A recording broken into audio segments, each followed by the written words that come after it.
భక్తులు ఎక్కువ సంఖ్యలో దేవాలయానికి వస్తున్నటువంటి వారికి ప్రభుత్వం పక్షాన స్వామివారి దర్శనాన్ని శీఘ్రంగా కలగడానికి తగు ఏర్పాట్లు రాష్ట్ర ప్రభుత్వం ద్వారా ఏర్పాటు చేయడం జరిగింది.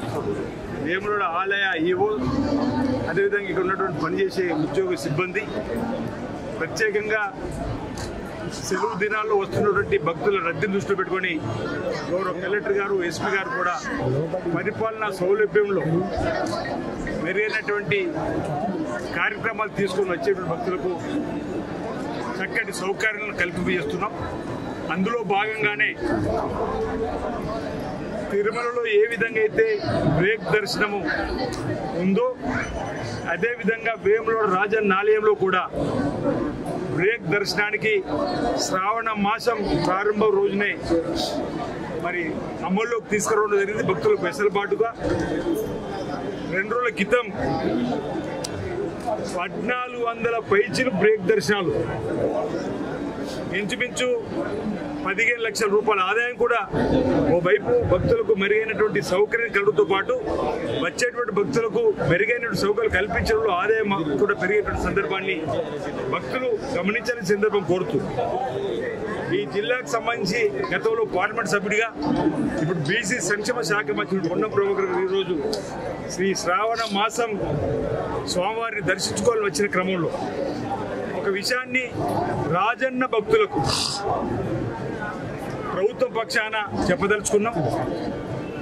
మేము వేములవాడ ఆలయానికి గత ప్రభుత్వం విమర్శల జోలికి పోం, కానీ ఇదే తంతల మీద నా లగ్గం ఇక్కడైంది ఏటా 100 కోట్లు బడ్జెట్లో ప్రవేశపెట్టి దేవాలయ అభివృద్ధి పత్రంలో తీసుకొని పోతున్న మాటిచ్చి ఏ బడ్జెట్లో కూడా అనా పైసలు పెట్టని ఆ ప్రభుత్వం అయితే పెద్దలు పొన్నం ప్రభాకర్ గారు కానీ మేము కానీ గౌరవ ముఖ్యమంత్రిగా అయిన రేవంత్ రెడ్డి గారు ఆనాడు పీస్ అధ్యక్షులుగా స్వామివారిని దర్శించుకున్నప్పుడు వేములవాడ దేవాలయ ఆలయ అభివృద్ధికి మేము కట్టుబడి ఉంటాం మా ప్రభుత్వం వస్తుందని చెప్పని ఇక్కడ ఇచ్చిన మాటకు అనుగుణంగా మేము బడ్జెట్లో ఎక్కడ కూడా దేవాలయం నిధులు వెచ్చిస్తామని చెప్పినప్పటికీ ఈరోజు బట్టి విక్రమార్క గారితో మాట్లాడి బాగా గుర్తు పెద్దలు సీఎం గారి ఛాంబర్లో పొన్నం ప్రభాకర్ గారు, శ్రీధర్ బాబు గారు సీఎం గారి సమక్షంలో బట్టి విక్రమార్క చెప్పి మొన్నటి 2024-25లో ఆర్థిక బడ్జెట్లో ప్రజా పద్ధతులు అభివృద్ధి పద్ధతుల కింద 50 కోట్ల రూపాయలని ఈరోజు దేవాలయానికి ఈరోజు వెచ్చించడం, ఈ శైవ క్షేత్రం కూడా రాబో రోజుల్లో ఆలయ విస్తరణ జరిగి భక్తులకు మెరుగైనటువంటి రీతిలో సేవలు అందించాలని చెప్పి ఒక నిర్ణయం తీసుకోవడం జరిగింది.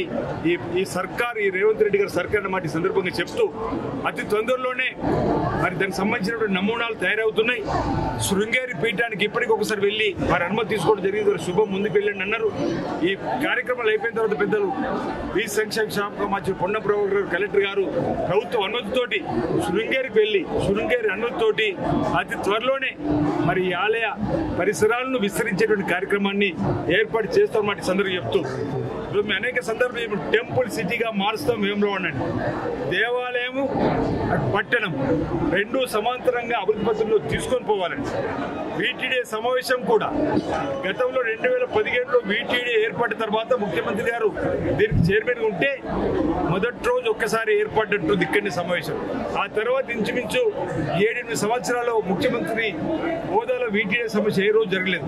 కానీ మా ప్రభుత్వం అధికారంలోకి వచ్చినాక నెలలోనే పెద్దలు రేవంత్ రెడ్డి గారు ముఖ్యమంత్రి హోదాలో మొదటి మీటింగ్ ఏర్పాటు చేసి పట్టణ అభివృద్ధికి కూడా నిధులు ఇవ్వాలని చెప్పండి, రోడ్డు వెడల్పి కూడా మురుగునీరు గుడిచెరులో కలవకుండా అనేక కార్యక్రమాలని ప్రభుత్వం తీసుకుంది. రాబో రోజుల్లో వేములవాడ దేవాలయాన్ని అభివృద్ధి పత్రంలో తీసుకొని పోతూ పట్టణాన్ని కూడా అభివృద్ధి పత్రంలో తీసుకొని పోతూ ప్రభుత్వం మరి భక్తులకు మెరుగైనటువంటి సౌకర్యాలు అందిస్తుంది. వసతి కూడా సంబంధించినటువంటి గదులకు సంబంధించినటువంటి దానిలో కూడా ఆలోచన చేస్తున్నామని ఈ క్రమంలో రాజన్న భక్తులందరూ కూడా వేములవాడ పట్టణ ప్రముఖులు, వేములవాడ పట్టణ ప్రజలు రాజకీయాలకు అతీతంగా అన్ని పార్టీలకు సంబంధించిన వారు కూడా సహకారం అందించి ఈ అభివృద్ధిలో కీలకమైనటువంటి భాగస్వాములు కావాలని చెప్పి సందర్భంగా విజ్ఞప్తి చేస్తున్నాను.